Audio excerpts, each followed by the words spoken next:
Classic cars, as you know, have a reputation for being unreliable.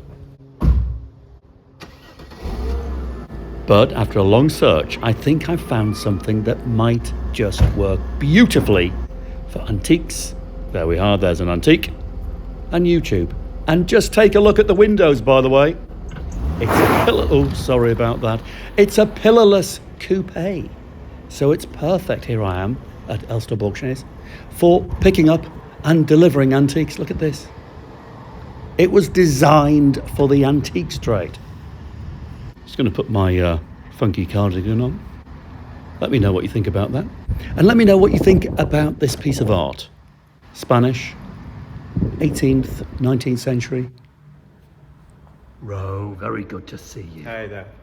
How is life? All very good. Getting busy for our next sale, December the 6th. Excellent. Will this one go in? Will this one go in? This will go in, yeah. Okay, into talk the to me. Section. Tell me what you think. So yeah, I think it's probably Spanish colonial. So I think it's probably South American.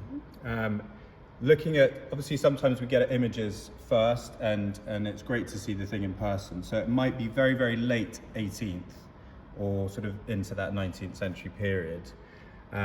It's quite, with these sort of South American pictures, they're quite naive, shall we say. And if you look at the faces, they're not particularly well painted to our taste. I think they're charming. Yeah, I mean, I do. Naive art. I mean, we had a pair of dogs in a sale earlier on that were very naive, and they're very popular, country look. But yeah, so I think it's a really nice picture, and it's obviously been laid to this board, which I can turn it around for you. Yeah. The canvas is quite thick, and then obviously in this frame, which is more modern, but it's got that sort of earlier sort of 17th century look. Yeah, it does, doesn't it?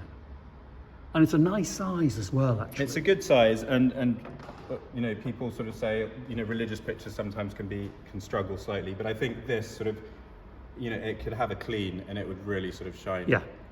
And be reasonably popular. And I think sort of estimate wise, perhaps sort of £200 to £300. You know I'm feeling anxious now. Let's see if it starts. Let me know if you want to hear some updates. Oh, isn't she lovely? What do you think?